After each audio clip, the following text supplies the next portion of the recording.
नाज़रीन, जैसा कि पूरा रीजन जो है वो एस्केलेशन की तरफ जा रहा है और इजराइल लेबनान से शाम, शाम से अब इराक को भी ज़ाहिर है धमकियां दे रहा है। इस वक्त खबर ये सामने आ रही है कि ईरान के जो फाइटर जेट्स हैं वो इराक का जो बॉर्डर है वहां पर नजर आए हैं। इवन सब रिपोर्ट्स में ये बताया जा रहा है कि ईरान के जो जेट्स हैं वो जो इराक का बॉर्डर है यानी इराक की एयर स्पेस में दाखिल होकर उन्होंने वहां पर जो इंसर्जेंसी है उसको निशाना बनाया है। और ये वही एरिया है जहां से इजरायली जेट्स दाखिल होते रहे और ये वही एरिया जहां से आकर उन्होंने अटैक्स भी किए हैं। तो मुमकिन है कि यहां पर ऑन ग्राउंड उनके जो एजेंट्स हैं वो मौजूद हों। ये जो कुर्दिस्तान का ऑटोनमस रीजन है ये वो एरिया जहां पर उन्होंने अटैक किया है। तो यानी कि ये बड़ी डेवलपमेंट है। पहले ये भी खबर आई थी कि उनका एयर डिफेंस एक्टिवेट वहां पर हुआ है, कल आज उनके जेट्स वहां पर एक्टिवेट हुए हैं। तो ये इराक वाला जो मामला है ये काफी एस्केलेशन की तरफ जाता हुआ नजर आ रहा है। ईरान ने ये कहा है कि बहुत जल्द वो ये भी पावर हासिल कर लेगा कि कैसे जो मोस्ट एडवांस जो फाइटर जेट्स हैं उनको कैसे गिराना है, इसकी ताकत भी वो बहुत जल्द हासिल जब वो करने जा रहा है। अच्छा, इसके अलावा ईरान के हवाले से और मजीद अपडेट्स भी आपके साथ शेयर करेंगे और लेबनान के हवाले से कुछ बड़ी खबरें सामने आ रही हैं। लेबनान के हवाले से अमेरिका ने अपने नए इन्वॉय जो हैं वो मुकर्रर किए हैं। तो उनकी जो पहली स्टेटमेंट जारी हुई है उन्होंने कहा है, यानी एक मुकम्मल उन्होंने कहा कि सपोर्ट है हमारी इजराइल को और लेबनान में वो जैसे भी चाहता है अपने सेल्फ डिफेंस के लिए जो भी वो तरीका इख्तियार करना चाहता है हम इसमें पूरी तरह साथ, यानी अमेरिका की मुकम्मल ग्रीन लाइट जो है वो नजर आ रही है इजराइल को। तो ये जंग जो है वो बिल्कुल नागुज़ीर है और अब अमेरिका खुलकर ये कह रहा है कि इजराइल के सेल्फ डिफेंस में वो जो भी लेबनान के साथ करना चाहता है वो कर ले। गजा में अब आप देखिए एक इनकी नई मकारी देखिए, गजा में इन्होंने गोल्ड प्लेटेड जो आईफोन हैं वो भेजे हैं और वहां पर इनके जो नुमाइंदे बैठे हुए हैं उन्होंने 2-4 वीडियोस वहां पर बना के डाली हैं कि देखें यहां पर गोल्ड प्लेटेड आईफोन भी गजा में अवेलेबल हैं। लोगों के पास खाने के लिए रोटी नहीं है और दवाइयां बंद की हुई हैं, बीमारियां फैल रही हैं, शेल्टर नहीं है, ऊपर से विंटर शुरू हो चुका है और इन्होंने गोल्ड प्लेटेड वहां पर आईफोन कुछ भेजे हैं। यानी आप ब्रुटैलिटी की इंतहा देखिए, यानी एक ईवल जो है ना ईवलनेस की आप इंतहा देखिए कि एक बेरहमी की इंतहा की जा रही है और ऊपर से मकारी और साजिशें किस तरह से की जा रही है। दुनिया को दिखाया जा रहा है, वेस्ट को दिखाया जा रहा है कि गजा में तो कुछ हो ही नहीं रहा, ठीक है ना। तो उसके ऊपर काफी ज्यादा वेस्ट के जो लोग हैं वो रिएक्शन दे रहे हैं और इवन यूरोपियन का एक डेलीगेशन आया हुआ था उसको भी इन्होंने गजा में जो एंटर नहीं होने दिया है।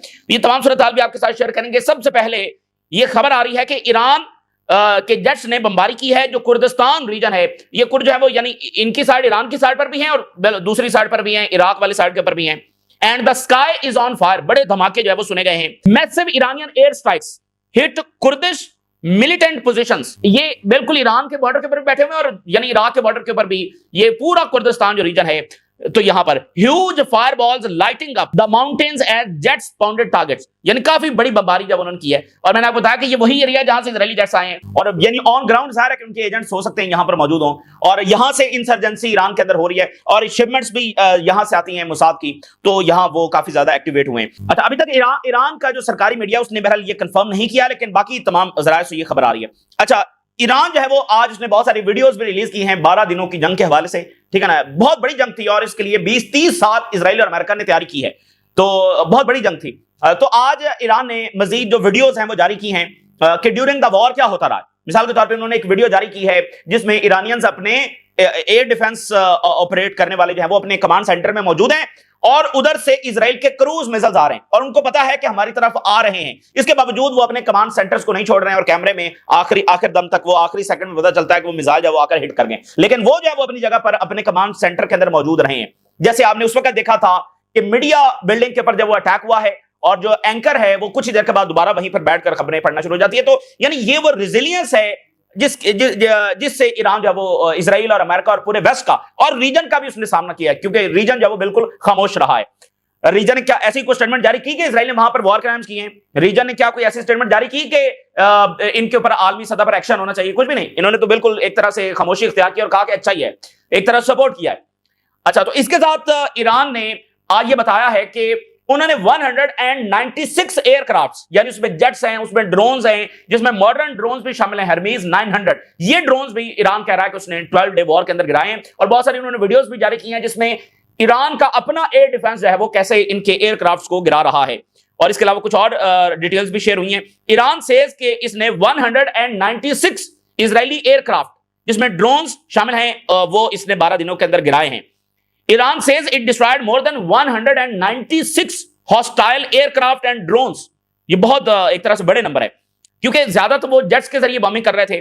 तो जिसमें हरमीज जो 900 सिस्टम जो सबसे जदीद तरीन है वो भी इन्होंने गिराया है। तो इसकी कुछ वीडियोस भी उन्होंने जारी की हैं कि जिसमें इजरायली ड्रोन्स को वो गिरा रहे हैं। और इसमें इंपॉर्टेंट बात यह है कि ये ईरान का अपना एयर डिफेंस है, जिसको अब वो मजीद अपग्रेड भी कर चुके हैं। S-400 भी उनको रिसीव हो चुका है और अभी रिसेंटली ईरान ने जो है वो नया एंटी ड्रोन सिस्टम जो है वो भी लॉन्च किया है और S-400 भी उनको मिल चुका है। और चाइनीज जो HQ-9 सिस्टम है एयर डिफेंस वो भी इनको रिसीव हो चुका है कुछ रिपोर्ट्स के मुताबिक। तो इस बार ईरान का जो एयर डिफेंस है वो पहले से भी ज्यादा जो है वो तगड़ा होने वाला है। तो highlight it's defensive achievements in the conflict, क्या कामयाबियां जो ईरान ने हासिल की हैं। तो ये यानी इस बात का सबूत है कि अभी जब इजराइल हमला करने के लिए आएगा तो उसको किस रियलिटी का सामना करना पड़ेगा। और ये इस बात का भी सबूत है कि इजराइल जब वो सीज फायर करने पर क्यों मजबूर हुआ, ठीक है ना।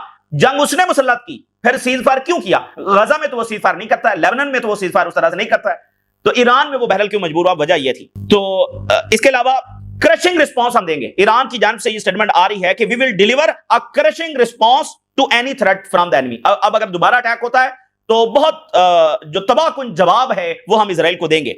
और फिर उन्होंने एक और आज ये बात की है, उन्होंने कहा है कि वेरी सून से मुराद ये भी हो सकता है 4 दिन बाद। तो वेरी सून जो है हम वो कैपेबिलिटी हासिल कर लेंगे जिसमें हम इंटरसेप्ट कर सकेंगे एंड डिस्ट्रॉय कर सकेंगे मोस्ट एडवांस फाइटर जेट्स। अच्छा, इससे पहले ईरान ने यह दावा किया है कि उन्होंने 2 से 3 F-35 गिराए हैं, लेकिन एक कंप्रीहेंसिव अंदाज के अंदर ईरान यह दावा कर रहा है कि बहुत जल्द उनके पास वो सिस्टम्स होंगे कि वो मोस्ट एडवांस जो फाइटर जेट्स हैं उनको गिराने की सलाहियत उनके पास होगी। और उन्होंने कहा कि हमारी पूरी तरह से रेडीनेस है and devotion of the Iranian air defence personnel through out the conflict. और 12 दिनों में भी यानी हमारा एयर डिफेंस ने बहुत अच्छा काम किया है, लेकिन अब हमारी तैयारी उससे भी ज्यादा है। और की इजरायली साइट्स हमने डिस्ट्रॉयड की हैं और न्यूक्लियर जो डॉक्यूमेंट्स हैं वो तेहरान हमने मूव किए हैं। ये हमारी इंटेलिजेंस कामयाबी है, यानी इजराइल को हम हर फ्रंट के ऊपर चैलेंज कर रहे हैं। अगर वो एयर डिफेंस में नाकाबिले तस्खीर है तो हमने उसके एयर डिफेंस को पेनिट्रेट किया है। और अगर वो इंटेलिजेंस के हवाले से नाकाबिले तस्खीर है कि कोई अरब इंटेलिजेंस, कोई टर्की की इंटेलिजेंस, कोई OIC की इंटेलिजेंस है वो इजराइल में जाकर ऑपरेशन नहीं कर सकती, तो वो Iran is the only country जिसने इजराइल में जाकर इंटेलिजेंस ऑपरेशन किए हैं। और ईरान की जो मिसाइल कैपेबिलिटी है उसने बहुत ज्यादा डैमेज किया इजराइल को, और अब हमारे पास उससे भी ज्यादा ताकतवर मिसाइल्स हैं। और ये भी रिपोर्ट्स में आ चुका है कि वो 2000 मिसाइल्स भी तैयार करके बैठे हुए हैं जो एक साथ इजराइल पर फायर होंगे। वाइटल जो सेंटर्स हैं इजराइल के वो डिस्ट्रॉय हुए हैं, की जो एसेट्स हैं, की एसेट्स वो डिस्ट्रॉय किए गए हैं। और ईरान के जो इंटेलिजेंस मिनिस्टर हैं उन्होंने कुछ इंपॉर्टेंट बातें शेयर की हैं। उन्होंने कहा कि उन्होंने इस बात को कंफर्म किया है कि इजराइल जो है उसके अंदर हम इन्फिल्ट्रेशन कर चुके हैं। ये ईरान के इंटेलिजेंस मिनिस्टर कह रहे हैं the entity is suffering from security breaches, यानी इजराइल को हर महाज के ऊपर डैमेज किया हुआ है, उसके अंदर इन्फिल्ट्रेशन हो चुकी है। ये ईरान के इंटेलिजेंस मिनिस्टर कह रहे हैं।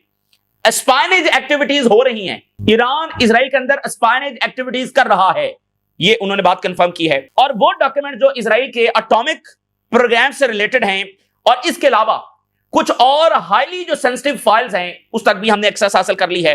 ये मुकम्मल तौर पर इस वक्त ईरान के हत्थे लग चुके हैं। और उन्होंने कहा कि ईरान जो है वो मुकम्मल तौर पर कंपिटेंट है सिक्योरिटी में, मिलिट्री में और इंटेलिजेंस ऑपरेटर्स में, तीनों जगहों पर जो है वो हम सामना करने के लिए हमारे पास कैपेबिलिटी है। और फिर उन्होंने एक और बात की ईरान के इंटेलिजेंस मिनिस्टर ने कि डिक्लाइन हुआ है इजराइल की जो इंटरनेशनल स्टैंडिंग है। ईरान के साथ जंग के बाद इजराइल की इंटरनेशनल स्टैंडिंग मजीद उसमें डिक्लाइन हुआ है। It is the one of the most significant outcome of the recent war. तो ये भी हमारी वन ऑफ द अचीवमेंट है कि इजराइल का इस सतह के ऊपर भी डिक्लाइन हुआ है, इस महाज के ऊपर भी डिक्लाइन हुआ है। फिर उन्होंने एक और बड़ी इंटरेस्टिंग बात की है। उन्होंने कहा है कि इस जंग के बाद अमेरिका ने अपनी अप्रोच समहाउ शिफ्ट की है। और किस तरह से शिफ्ट की है, उन्होंने कहा कि अब अमेरिका ईरानियन गवर्नमेंट को यहां पर रिजीम चेंज करने के बजाय, ओवरथ्रो करने के बजाय, ख्वाहिश तो उसकी है, लेकिन अब वो अपनी पॉलिसी इस तरह से शिफ्ट कर रहा है कि जैसे वो चाइना को कंटेन करता है या प्रेशराइज करता है, अब हमें भी वो कंटेन कर रहा है through pressure, through sanction, through different other tools. यानी ये उनकी हार है। देखें, जैसे वो चाइना में ओवरथ्रो तो नहीं ना करते, ओवरथ्रो तो वो नहीं कर सकते, तो वो कंटेन करते हैं, बाकी तमाम जगहों पर ओवरथ्रो करते हैं। ईरान के हवाले से भी उनका बुनियादी मकसद यही था, आज भी ख्वाहिश तो उनकी यही है। तो अगर वो ओवरथ्रो से कंटेनमेंट की तरफ चले गए कि चलो ईरान के इन्फ्लुएंस को रोका जाए, तो ये तो उनकी शिकस्त है, ठीक है ना। ये तो बहुत बड़ी बात है। और ये कौन कर रहा है? ईरान के इंटेलिजेंस मिनिस्टर कर रहे हैं। और अमेरिका जो है अब हमारे डोमेस्टिक इश्यूज के ऊपर ज्यादा फोकस कर रहा है ताकि अंदर से जो है वो क्योस फैलाया जा सके। और बाकी जो एक्सटर्नल फैक्टर्स हैं, जैसे बरह रास्त हमला है, बाकी चीजें हैं, सैंक्शंस हैं, तो उसमें वो फेल हो चुका है। And networks fail to influence the Iranian public, लेकिन ईरानियन पब्लिक को भी वो गवर्नमेंट के खिलाफ करने में नाकाम हुए। तो ईरान के साथ जो जंग है वो नागुजीर इसलिए भी है, उसकी एक रीजन ये भी है कि देखें ईरान अपनी कामयाबी को मजीद भी स्टैब्लिश कर रहा है और बाकी तमाम मुल्क ये समझते हैं कि इजराइल और अमेरिका को यहां पर शिकस्त हुई है। और देखिए ईरान फातेह है तो वो अपनी पॉलिसीज को आगे बढ़ा रहा है, वो अपने मिसाइल प्रोग्राम को आगे बढ़ा रहा है, वो अपने न्यूक्लियर प्रोग्राम को जारी रखे हुए है, वो मजीद मिलिट्री अलायंसेस बना रहा है, वो रेजिस्टेंस की मुकम्मल सपोर्ट जारी रखे हुए है। इजराइल और अमेरिका की इस तरह तो फिर हेजेमनी कायम नहीं हो सकती, तो इसलिए वो एक और राउंड जो है वो इसलिए भी नागुजीर है क्योंकि इजराइल हारा हुआ है और वो अपनी हेजेमनी इंपोज नहीं कर सकता है और फिर सबके सामने इस्टेब्लिश हो जाएगा कि इसमें बकायदा इजराइल हार चुका है। अब तो वो यही कह रहे हैं ना कि हम दूसरा राउंड करेंगे, अभी जंग खत्म नहीं हुई है। वो किस लिए कह रहे हैं भाई, जब जीत जाते तो फिर खत्म हो जाती ना, तो जीते तो नहीं है। तो उधर हिजबुल्लाह जो है उसने कंफर्म किया है कि उनके अंदर भी ब्रीच हो चुका है, यानी इंटेलिजेंस ब्रीच उनके अंदर हो चुका है। ये जो असैसिनेशन हुई है हिजबुल्लाह ने कहा है कि ये उसकी वजह है कि हमारे अंदर भी कुछ एजेंट्स घुस चुके हैं जिसकी वजह से ये असैसिनेशन हुई है। तो उन्होंने कहा है कि अब मामलात और ज्यादा खुली जंग की तरफ हैं क्योंकि एजेंट्स अंदर घुसे हुए हैं। और इससे पहले हिजबुल्लाह की जानिब से ये भी कहा गया है कि अरब इंटेलिजेंस जो है वो साथ दे रही है अमेरिका और इजराइल का। ये बहुत ही संगीन इल्जाम है जो उनकी जानिब से लगाया गया है और उन्होंने एक्नॉलेज किया है existence of breach with in Hezbollah के अंदर ब्रीच हो चुकी है। ये बहुत बड़ी बात है कि यानी वो अंदर एजेंट्स घुसे हुए हैं, तो इसका अब सफाया हिजबुल्लाह कैसे करेगी, क्योंकि हिजबुल्लाह को सबसे बड़ा नुकसान पिछली बार भी अंदरूनी ब्रीच ही का हुआ था और ईरान को भी सबसे बड़ा नुकसान अंदरूनी ब्रीच का हुआ जब उनकी असैसिनेशंस हुई, यहां हसन नसरुल्लाह और बाकी कमांडर्स। तो अब एक बार फिर एजेंट्स अंदर घुस गए हैं और उसकी वजह क्या देखें, उसकी वजह क्या है कि वहां पर क्यों भाई, वहां पर जो एनजीओज हैं वो इजराइल के लिए काम करती है, वहां पर एम्बेसीज में सारी स्पाइनेज एक्टिविटी हो रही होती है, उनकी गवर्नमेंट तो पूरी ताबेदार है, आर्मी में पता नहीं कौन कौन होगा, इवन जो ये यूएन की फोर्सेस बैठी हुई हैं उसमें भी तो सारे वेस्टर्न मुल्कों की फोर्सेस है ना, तो क्या उसमें वो अपने एजेंट्स भर्ती नहीं कर सकते? फिर एक बड़ा नेटवर्क होता है एनजीओज का जो वहां पर काम कर रहा होता है। तो ये इसलिए यानी लेबनान में वो तो खुलेआम घूम रहे हैं ना, खुलेआम घूम रहे हैं। जो किसी और नेशनल होगा, वेस्ट का कोई और कंट्री का नेशनल होगा और वो इजराइल के लिए काम कर रहा होगा, इसलिए लेबनान में वो बार बार कामयाब होते हैं क्योंकि वो बिल्कुल उनको वहां पर खुली छूट है, क्योंकि लेबनीज आर्मी तो उनके खिलाफ कुछ कर नहीं रही, उल्टा वो हिजबुल्लाह के हाथ बांधने की कोशिश कर रही है लेबनीज गवर्नमेंट।